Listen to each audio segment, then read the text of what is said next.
अपने में कमी दिखाई देगी तो श्रद्धा होगी कि भाई हमें उतनी समझ नहीं है, अपनी योग्यता नहीं है, तब हम दूसरे पर श्रद्धा करेंगे।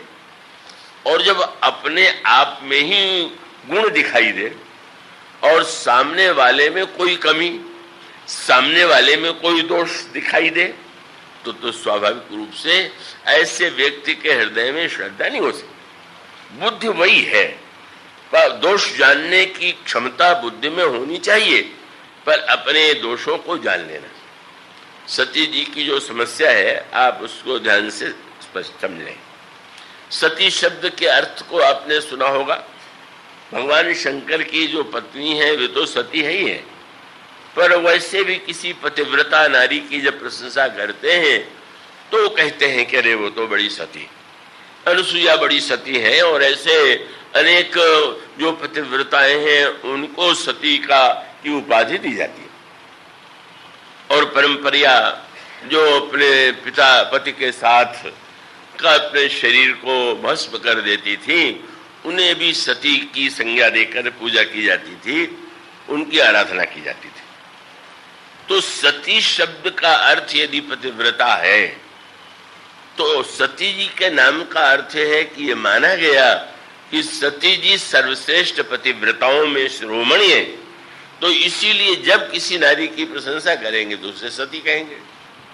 किंतु यहीं पर धर्म की जो व्याख्या है उसका एक विशेष तात्पर्य सामने आता है, और वो ये है कि वस्तुतः धर्म शब्द का प्रयोग तो अनेकानेक लोगों के द्वारा होता है, पर धर्म क्या है?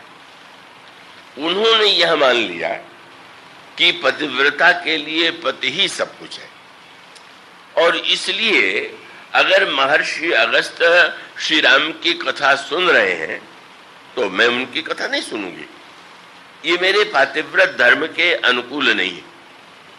पर क्या पातिव्रत की यह परिभाषा धर्म की सही परिभाषा है क्या? जब कोई व्यक्ति केवल शास्त्र या ग्रंथ के शब्दों को पकड़ करके शब्द को ही धर्म मान लेगा तो निश्चित रूप से धर्म का सही अर्थ ही उसे ज्ञात नहीं होगा, और वो उस धर्म में पालन करता हूं ऐसा अभिमान पाल लेगा, पर वो वस्तुतः धर्म से दूर होगा। क्या तात्पर्य? अब मानो शास्त्रों में यह कहा गया कि पति परमेश्वर से बड़ा है, या साधना में यह कहा गया कि गुरु भगवान से बड़ा है, कहीं कहा गया पिता भगवान से भी बड़े, कहीं कहा गया कि भगवान मां भगवान से भी बड़ी है। तो ये तत्वतः सत्य है कि भाव से माना गया सत्य? थोड़ा समझने की बात है, और आप तो सत्संगी हैं, आप उसे समझने की कोशिश करेंगे तो समझ सकते हैं। क्या सचमुच गुरु भगवान से बड़ा होता है क्या? कोई पतिव्रता भगवान से बड़ी होती है क्या? यह सत्य नहीं है। दोनों प्रकार की बातें हमारे ही ग्रंथों में कही गई, और उन दोनों में दिखाई देता है परस्पर विरोध। अगर उन दोनों परस्पर विरोधी बातों को मिलाकर के व्याख्या करें तो कठिनाई नहीं होगी। जैसे रामायण में ही ये कहा गया, महर्षि वाल्मीकि भगवान राम से कहते हैं कि जो आप उनके हृदय में निवास कीजिए जो आपकी अपेक्षा भी गुरु को श्रेष्ठ मानते हैं। तुम ते अधिक गुरु ही जिए जानी, सकल भाई सेवई सन्मानी। यही तो हुआ कि वाल्मीकि जी ये कह रहे हैं कि गुरु भगवान से बड़ा है। अब उसको उलट करके देखिए तो भगवान शंकर पार्वती से कह रहे हैं कि पार्वती, उमा राम सम हित जग माही। उमा पार्वती, मैं बताना चाहता हूं कि राम के समान कोई हित ऐसी नहीं है।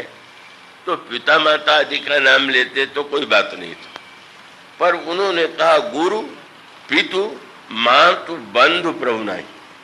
न भगवान से बड़ा हितैषी गुरु है, न पिता है, न तो माता है, न तो बंधु है।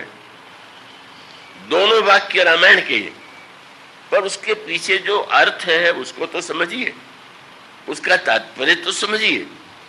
इसका तात्पर्य यह है कि जिस समय हम आराधना करते हैं तो आराधना के लिए हम जहां पर भावना के द्वारा आरोपित करेंगे तो भावना के द्वारा आरोपित करने में हम जब तक उसमें निष्ठा के लिए उसे सर्वश्रेष्ठ नहीं मानेंगे तब तक वहां निष्ठा दृढ़ नहीं होगी। वस्तुतः गुरु भगवान से बड़ा इसलिए नहीं कि बड़ा है। अगर ऐसा होता तो बलि जो है गुरु का परित्याग क्यों कर देते। वो स्वामी जी के जीवन में बात आती है, मीरा जी के सामने ये प्रश्न था कि वे परिवार में रहते हुए भी भगवान श्याम सुंदर की भक्ति करना चाहती हैं, लेकिन परिवार के लोगों को उनके व्यवहार में कुल की मर्यादा के विरुद्ध आचरण दिखाई देता है। ये नृत्य करती हैं, मंदिरों में जाकर के गीत गाती हैं, संतों के बैठ करके सामने बैठ करके मर्यादा के अनुकूल आचरण नहीं करती हैं, तो मीरा जी को कष्ट देते हैं। अब वो कष्ट सहते सहते मीरा जी के सामने ये प्रश्न आया कि मैं क्या करूं। अपने परिवार के प्रति, ससुर के प्रति, सास के प्रति, अन्य संबंधियों के प्रति नारी का कर्तव्य है, ये भी शास्त्र का कथन है। और भगवान की भक्ति सर्वश्रेष्ठ है, ये भी शास्त्र का कथन है। तो उन्होंने सोचा कि गोस्वामी तुलसीदास बड़े भक्त सिद्ध पुरुष हैं, उनके पास लिख करके पूछें कि वे क्या कहते हैं। तो बड़ा प्रसिद्ध पद है जिसमें मीरा जी ने तुलसीदास जी को लिखा, मेरे मात पिता के सम हो हरि भक्तन सुखदाई, मोकह कहा उचित करिबो है, सो लिखिए समझाई। आप मेरे लिए माता पिता की तरह हैं, भक्तों को सुख देने वाले हैं। आप बताइए कि मुझे क्या करना चाहिए। क्या बोले, घर के स्वजन हमारे जेते सबनी उपाधि बढ़ाई, और साधु संग अरु हरि भजन में देत कलेश सदाई। अब एक और हमारे परिवार के लोग सत्संग में, आराधना में कष्ट दे रहे हैं, और दूसरी ओर बालापन ते मीरा कीन्ही का, बस मीरा ने, उन्होंने यही कहा कि मैंने तो बाल्यावस्था से ही श्याम सुंदर से प्रीत किया, सो तो अब छूटे नहीं छूटे, लगी लगन बरी आई, मैं क्या करूं। और तब गोस्वामी जी ने जो पद लिखा वो समझने योग्य। उसमें गुरु का भी नाम है, पिता का भी नाम है, माँ का भी नाम है, सबका नाम। और उस नाम के पीछे तात्पर्य क्या है, उसका अर्थ क्या है। गुरु भगवान से बड़ा, आप जब कहेंगे गुरु भगवान से बड़े हैं, तो भगवान के विग्रह के लिए जैसे माना जाता है कि उनका शरीर जो है साक्षात सच्चिदानंदमय है, उसमें कोई विकृति नहीं होती, उसमें कोई रोग नहीं होता, तो आप बड़े से बड़े महापुरुष को गुरु के रूप में देखें तो उनके शरीर में रोग भी होता है, शरीर में समस्याएं भी आती हैं। तो ऐसी स्थिति में उसका तात्पर्य यह है कि गुरु इसलिए बड़ा नहीं है कि वो भगवान के समान सर्वशक्तिमान, गुरु इसलिए बड़ा नहीं कि वो भगवान के समान सर्वज्ञ है, गुरु इसलिए बड़ा नहीं है कि उसका शरीर जो है भगवान से अधिक चिन्मय, गुरु इसलिए बड़ा है कि वो भगवान से मिलाता है। बस उसको हम इतना महत्व इसलिए देते हैं, जैसे विवाह के समय आप जब किसी पंडित विद्वान को, आचार्य को बुलाते हैं तो सब लोग उसके चरणों में प्रणाम करते हैं। विवाह कराने के लिए आए हुए पंडित को जो वर है वो भी प्रणाम करे, कन्या परिवार को लोग भी प्रणाम करें। पर प्रणाम इसलिए कराया जाता है कि ऐसे सुंदर बीज से विवाह करावे कि ये दोनों सुखी हो। और कहीं ऐसा विवाह कराने लगे कि इनका प्रारंभ से ही झगड़ा होने लगे, तो क्या वो पंडित बंधनी रह गया क्या?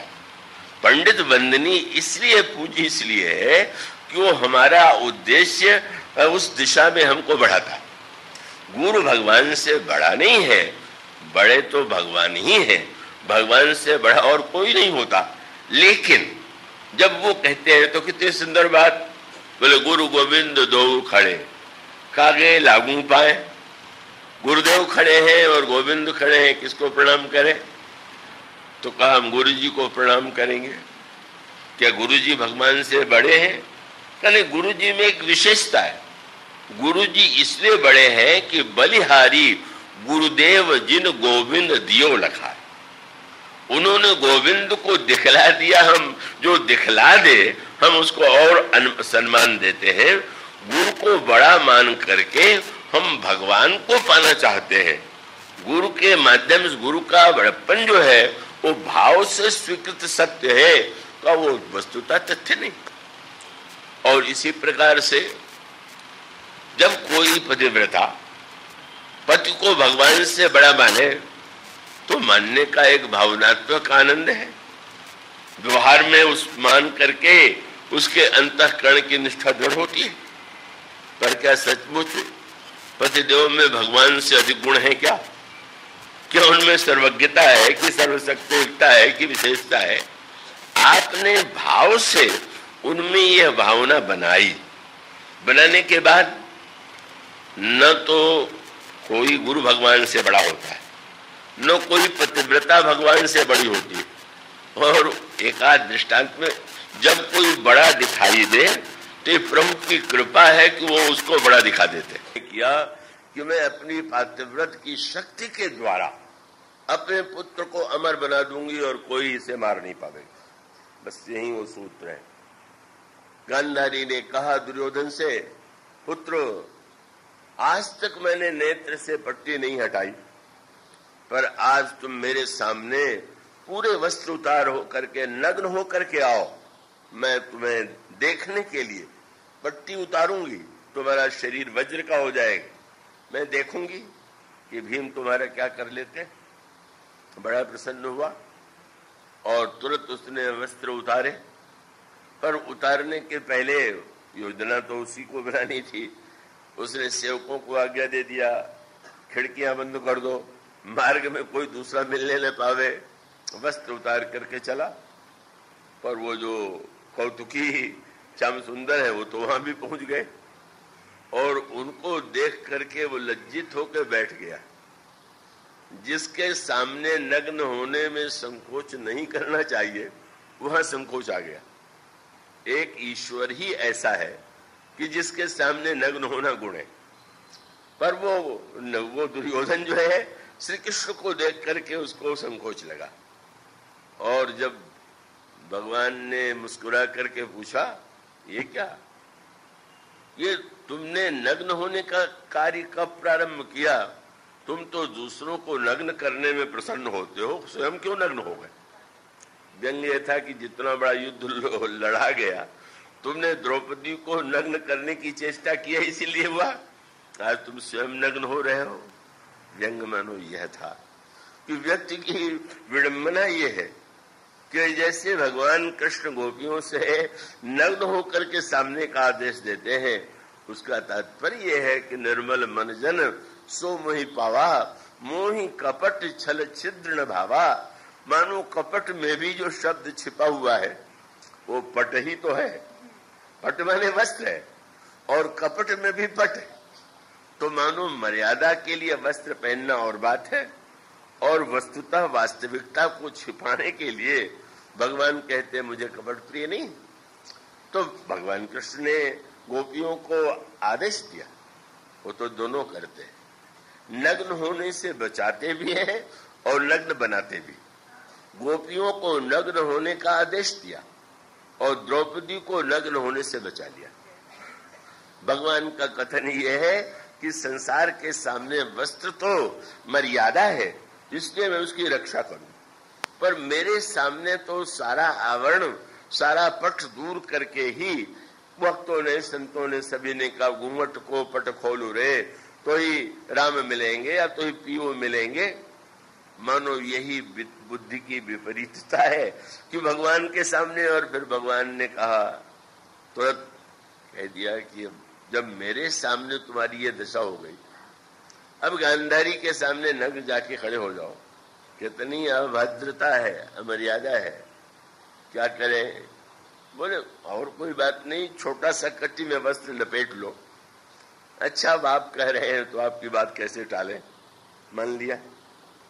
और जब वो गांधारी के सामने पहुंचा तो गांधारी ने पूछा, पुत्र तुम आ गए?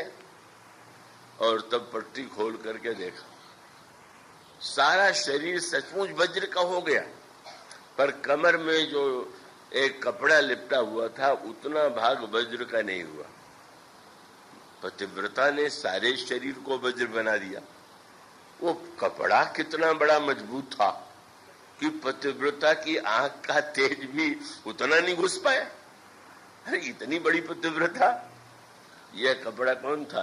बोले भगवान की इच्छा का कपड़ा था, इसको कोई भेद नहीं सकता। भगवान का जो संकल्प होता है, जो इच्छा होती है, वही होता है। जब वो चाहते हैं तो किसी का संकल्प पूरा करा देते हैं, और जब चाह लेते हैं कि नहीं संकल्प पूरा नहीं कराना है तो कोई पतिव्रता उसको नहीं विनष्ट कर सकती। और सचमुच का दुर्योधन की रक्षा तो हुई नहीं।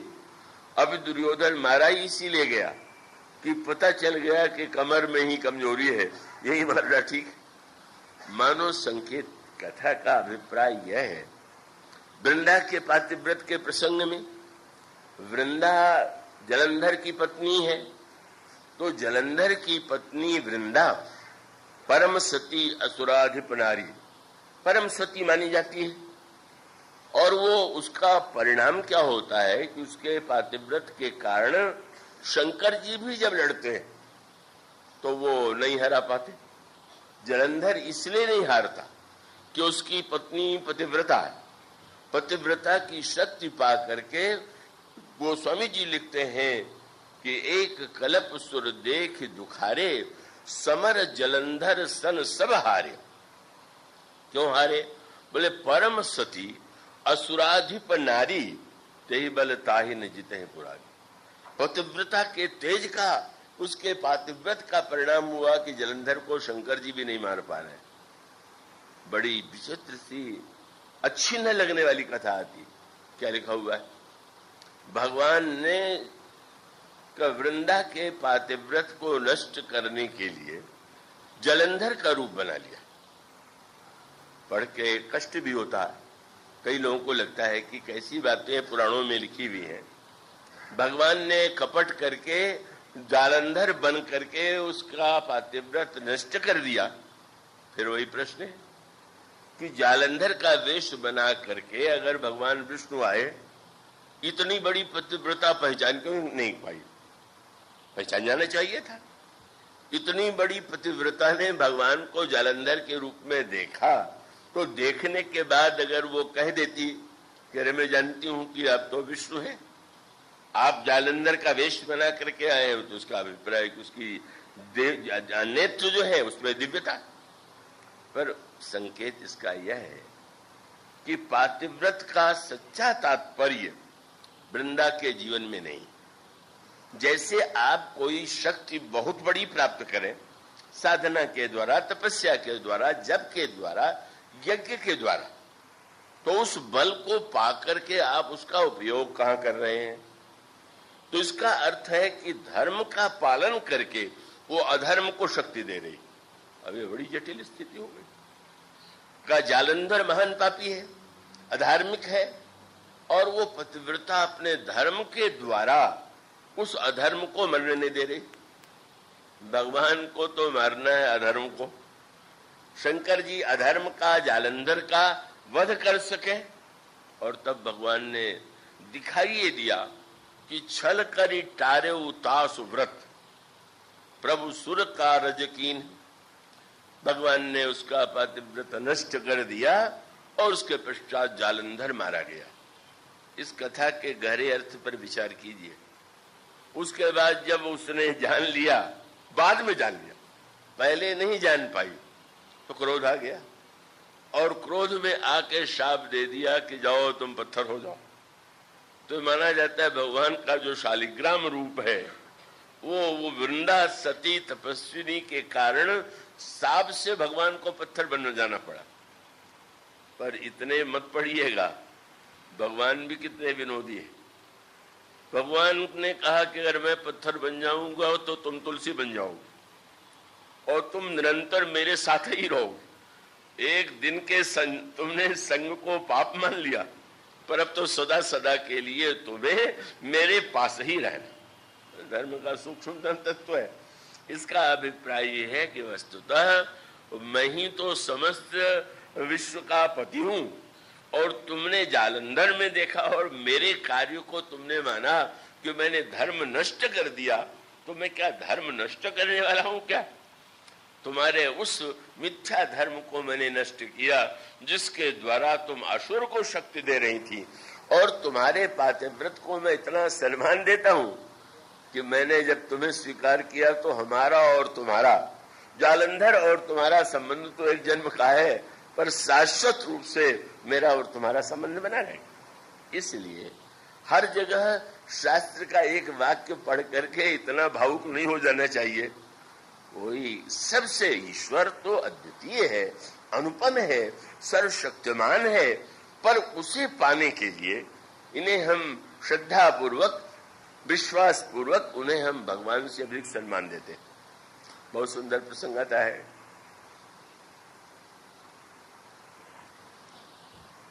जब पार्वती जी तपस्या कर रही थी तो उस समय 7 महात्मा परीक्षा लेने के लिए आए। पूछने और बड़े अनजान बन के पूछा, तुम इतनी सुकुमार हो, इतनी सुंदर हो, इतनी अवस्था तुम्हारी छोटी है, ये तो बताओ कि तुम ये किसको पाने के लिए तपस्या कर रही हो? तो पार्वती जी ने हाथ जोड़ करके कहा कि हमारी नासमझी सुन करके तो हंसी आपको आवेगी, पर चाहिए सदा से वही भरतारा। शंकर जी हमें पति प्राप्त हो, इसलिए मैं कर रही हूं। वो तो धीरे धीरे परीक्षा ले रहे थे। अच्छा, तो शंकर जी को पाने के लिए तुम्हें उपदेश किसने दिया? बोले हमारे गुरुदेव तो नारद जी है। नारद जी है तो कहा कि अब हो गया। जिसके लिए कहा तुम जानते हो कैसा है? क्या बोले? कोई योगी जटिल अकाम मन ऐसा जो ही अवगुण ही नहीं है कि उस शंकर में हो। तो तुम्हारे गुरु भी तो और भी बड़े। क्या है? अरे वो तो मन कपटी तरह सज्जन चीन, बड़ा कपटी है तुम्हारा गुरु, सज्जन की तरह बोलता है। तेही के वचन मान विश्वासा, उनके वचन पर विश्वास मान करके तुम उस नंगे को पति पाना चाहती हो। आपने तुरंत एक उत्तर दे दिया। उत्तर यही था कि ठीक है, आप यही तो कह रहे हैं क्योंकि सप्तर्षियों ने कहा कि ये न समझना कि तुम हम लोग तुम्हारा विवाह नहीं होने देना चाहते, हम विवाह करावेंगे। और विवाह कराने के लिए तो पति भी चुन लिया। कौन? बोले अति सुंदर, सुचि, सुखद, सुशीला, ग्राम ही वेद, जासु जस लीला, दूषण रहित सकल गुण राशि, श्रीपति पूर्व वैकुंठ निवासी, विश्व भगवान पति। और उनको पाने के लिए तपस्या भी नहीं करनी पड़ेगी। क्या होगा? स्वयं विष्णु आवेंगे, तुमसे कहेंगे कि मैं विवाह करना चाहता हूं। असबर तुम ही मिलाऊ व आनी।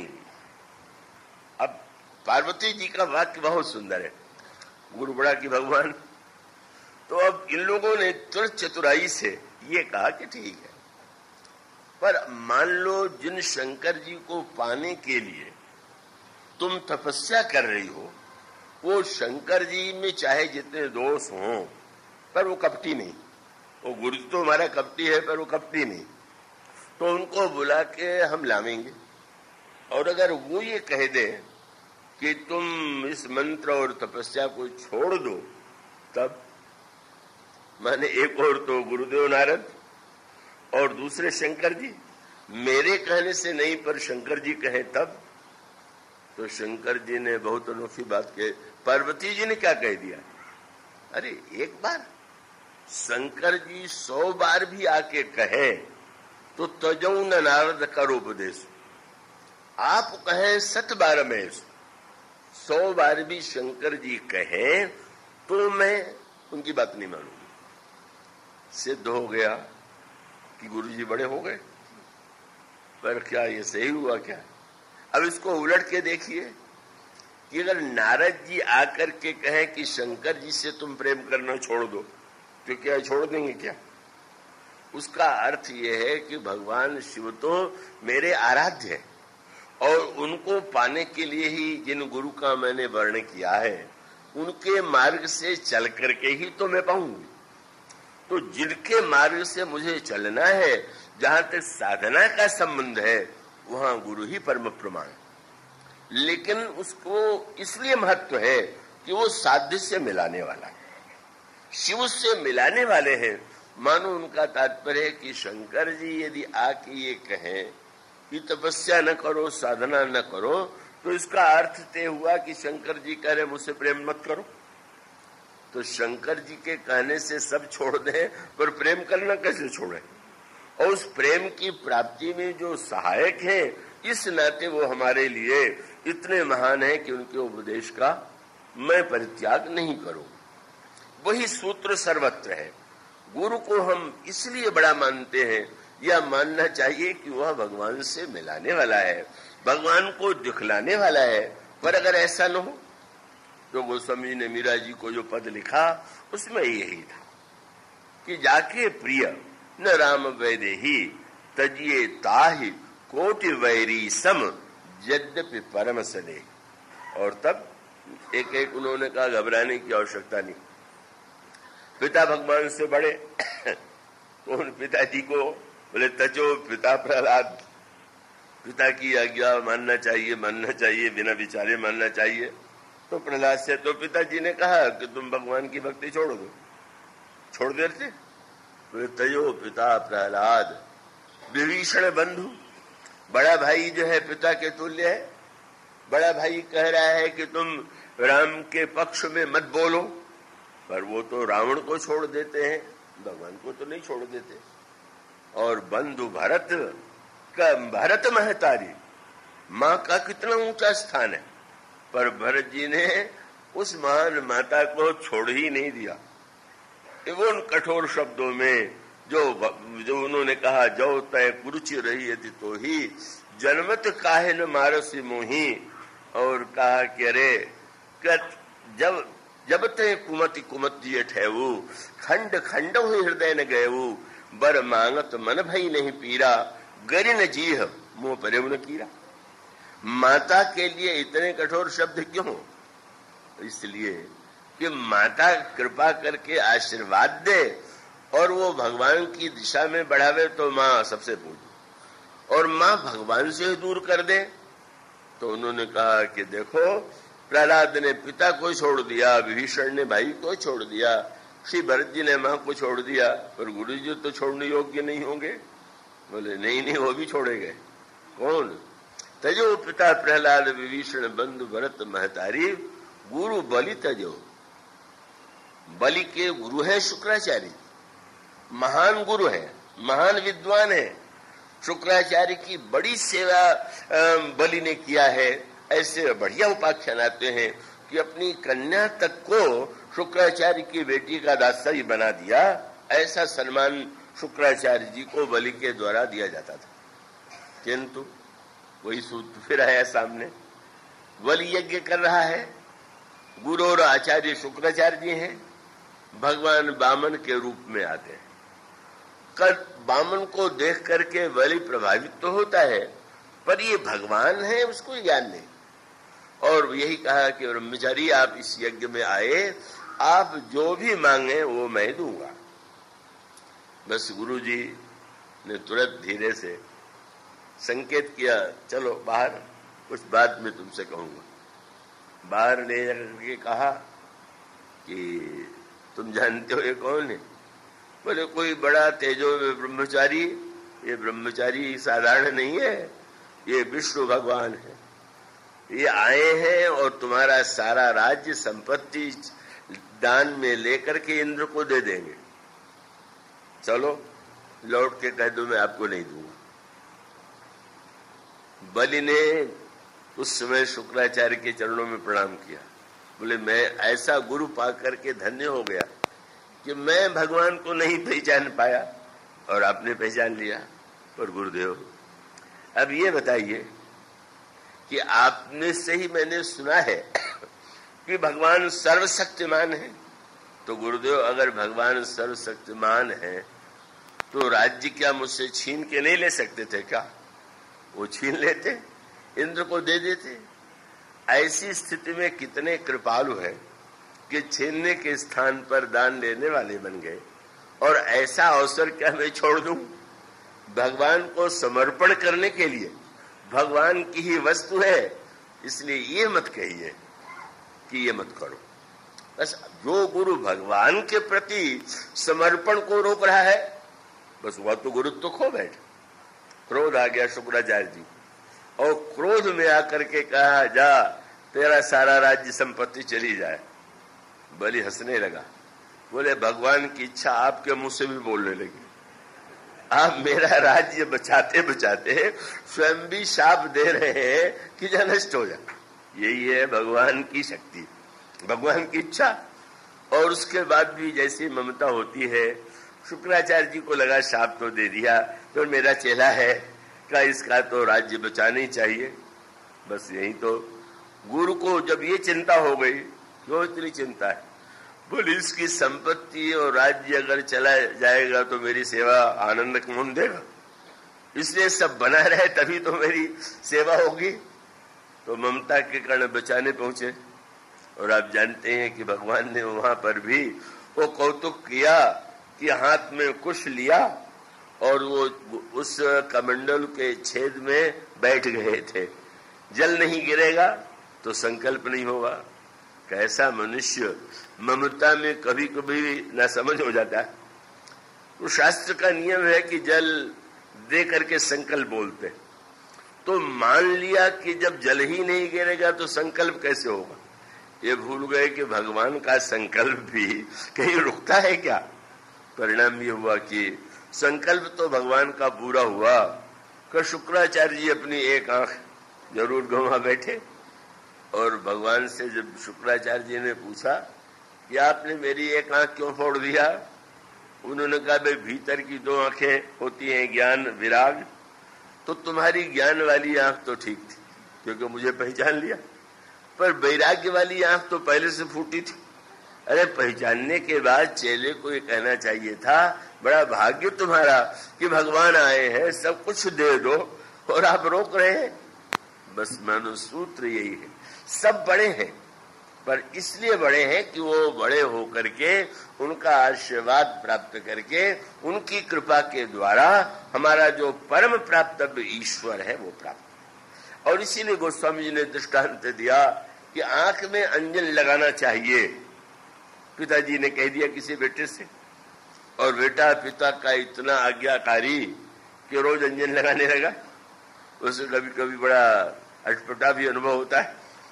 ट्रेन में यात्रा कर रहा था, कोई विशिष्ट दो बैठे हुए थे, उच्च कक्षा के पदाधिकारी श्रेष्ठ व्यक्ति। एक ने शराब निकाल करके पीना प्रारंभ किया, उनसे भी कहा कि आप भी, तो उन्होंने कहा कि नहीं मैं शराब नहीं पीता। क्यों नहीं पीता? नहीं, वो उन्होंने सिगरेट पीना प्रारंभ किया और मित्र से कहा तुम भी एक सिगरेट लो। नहीं मैं सिगरेट नहीं पीता। क्यों? पिताजी ने मुझे आज्ञा दिया था कि तुम सिगरेट कभी नहीं पीना, इसलिए मैंने सिगरेट छोड़ दिया। लगा कि बड़े पिता की आज्ञाकारी, पर वो मित्र कुछ अधिक जानकार थे। बोले यार तुम सिगरेट नहीं पी रहे हो पर शराब तो पीते हो। बोले शराब के विषय में पिताजी ने कुछ नहीं कहा था, इसलिए उसको पीने में स्वतंत्र है। आज्ञा का ऐसा अर्थ लेने वाला, ये विचित्र प्रकार का अर्थ। मानो आज्ञा का पालन, उसका तात्पर्य यह है कि पिताजी ने कहा कि आंख में लगाओ अंजन, तो इसीलिए तो कहा होगा कि अंजन से आंख की ज्योति बढ़ेगी। अब एक व्यक्ति अंजन लगाता है जा रहा है, किसी ने पूछा क्यों लगाते हो? क्या पिताजी ने कहा इतने दिन से लगा रहे हो, कुछ अंतर आया? बोले अंतर तो ये आया कि पहले से कम दिखाई देने लगा, अब भी लगाए चले जा रहे हो। तो गोस्वामी जी ने कहा अंजन कहाँ नैन जो फूटे, बहुतक कहो कहाँ लो। ये धर्म का अंजन लगा करके भगवान का दर्शन हो तो अंजन अंजन है, और अंजन लग के भगवान ही दिखाई देना बंद हो जाए। मानो सती जी में श्रद्धा न होने से, श्रद्धा बिना धर्म न हुई, केवल बुद्धिपूर्वक माना गया धर्म जो है अहंकार की सृष्टि करता है। और बुद्धि में जब श्रद्धा आ जाती है तो श्रद्धा के द्वारा धर्म वह होगा जो पार्वती जी के जीवन में हुआ। राम कथा क्यों सुने? वो तो मेरे पतिदेव शंकर से अलग है, मैं पतिव्रता हूं, ये अभिमान पाल लिया। तो मानो जहां पर धर्म को क्रिया और शब्द के रूप में पकड़ करके अभिमान पाल लिया, भगवान शंकर साथ में लेकर के गए हैं, शंकर जी सुन रहे हैं और धर्म के अभिमान में वो सुन नहीं रही हैं। इसलिए एक अनोखी बात है। आपको यह लगे विचित्र बात, भगवान शंकर सती से जो समस्याएं थी वो तो आई, पर जब पार्वती के रूप में जन्म हुआ और उन्होंने श्री राम कथा सुनने के लिए, वही सती, पतिव्रता सती जो कथा नहीं सुन रही थी, स्वयं भगवान शंकर के पास आकर कहती हैं मुझे श्री राम की कथा सुनाइए। और तब शंकर जी इतने प्रसन्न हुए और तुरंत उन्होंने कहा धन्य सती, धन्य हो सती। एक क्षण के लिए पार्वती जी को लगा कि ये तो मेरे पूर्वजन वाला नाम था, धन्य उमा नहीं कह रहे, धन्य सती कह रहे हैं, क्या तात्पर्य? और तब भगवान शंकर ने सती की वह व्याख्या किया जो श्रद्धा और भक्ति के अनुकूल है। उन्होंने कहा कि संसार ने तुम्हें पूर्व जन्म में सबसे बड़ी सती माना, सबने पूजा किया, पर वो जो तुम्हारा सती धर्म का अभिमान था उसी ने तुम्हें कथा, भगवान की कथा से वंचित कर दिया। संशय हुआ, भ्रम हुआ, असत्य हुआ, वियोग हुआ, ये सब केवल पातिव्रत धर्म के मिथ्याभिमान से हुआ। और तुम आज मेरी दृष्टि में सती आज हो, क्यों? बोले रघुपति चरण प्रीति नहीं थोड़ी, पति के चरणों में नहीं। शंकर जी कहते हैं कि मेरे चरणों में नहीं, भगवान राम के चरणों में तुम्हारा इतना प्रेम है, इसलिए तुम मेरी दृष्टि में सती हो। क्या अर्थ हुआ? बोले जब मेरा मन निरंतर श्री राम के चरणों में रहता है तो मेरे साथ तो वही रहेगा जो वही रहेगा। तो मेरा मन श्री राम के चरणों में और तुम्हारा मन न जाने कहां पिता के साथ। तो शरीर से साथ रह करके तो मुझसे दूर थी, और आज जब तुम्हारे हृदय में भक्ति का उदय हो गया तो हम और तुम मिलकर के अब एक हो गए। इसलिए बुद्ध के द्वारा जिस धर्म का निर्णय किया जाएगा वह धर्म का निर्णय अधूरा होगा और अभिमान की सृष्टि करेगी। और उस बुद्धि में जब श्रद्धा का उदय होगा और श्रद्धा पूर्वक धर्म को समझेंगे तभी धर्म सच्चे अर्थों में जीवन में आवेगा। आज इतना ही, इसके बाद की चर्चा करें। बोलिए श्याम।